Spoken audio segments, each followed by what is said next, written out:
Le conflit FCC/CAC s'exporte-t-il à la prison centrale de Mekelle auprès de Kamer?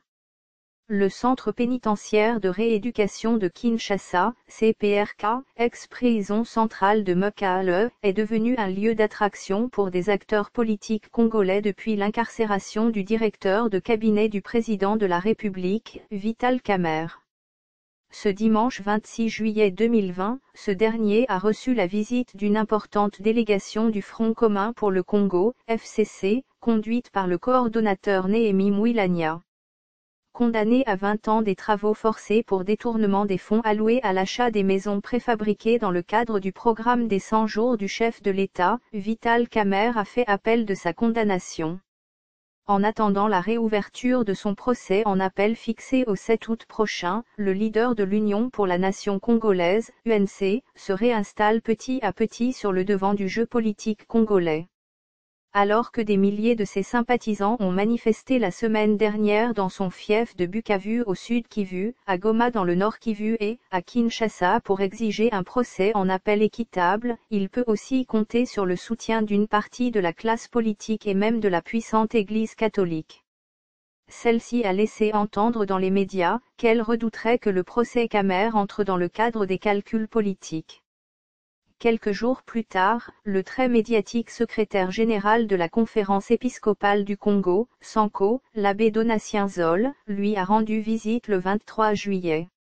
Face à la polémique qui s'est déclenchée, ce prélat catholique a temporisé en expliquant que sa visite, pastorale, qui concernait plusieurs autres prisonniers, n'était qu'une visite de courtoisie après les informations sur l'état de santé de Vital Kamer. Félix Tshisekedi isolé. Entre-temps, de journalistes connus pour leur proximité avec le président national de l'UNC interprètent la nomination du juge-président du tribunal qui a condamné Vital Kamer et de l'avocat de la partie civile, dans les récentes mises à place dans la hiérarchie de la magistrature, comme une récompense pour le service rendu. Entendre par là, la condamnation sévère du directeur de cabinet du président de la République, Félix Tshisekedi Tshilombo. Pour revenir aux visites qui lui sont rendues par des acteurs politiques, il faut dire que les cadres du FCC sont les seuls visiteurs à faire large écho de leur visite à Mekelle.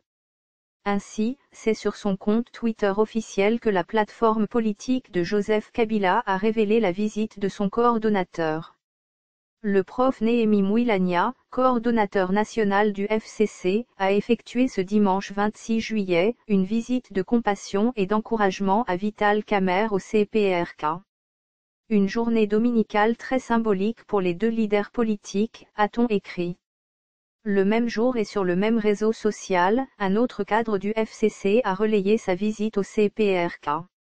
J'ai rendu, ce dimanche 26 juillet 2020, une visite de réconfort à mon frère Vital Kamer au CPRK Mekelle.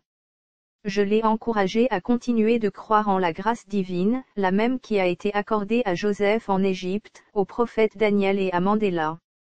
Nous gardons espoir pour l'avenir, a tweeté Norbert Bazangezi Katintima, cadre du PPRD et ancien vice-président de la CENI. Selon de sources pénitentiaires, des acteurs politiques d'autres obédiences politiques, principalement de l'UNC auraient rendu visite à Vital Kamer ces derniers jours. Tous auraient préféré ne pas en parler dans les médias et les réseaux sociaux. Mais aucun cadre de l'UDPS ou proche du chef de l'État ne s'est en tout cas pas présenté jusqu'à ce jour, précise une source carcérale de Mekelle à alternance.cd.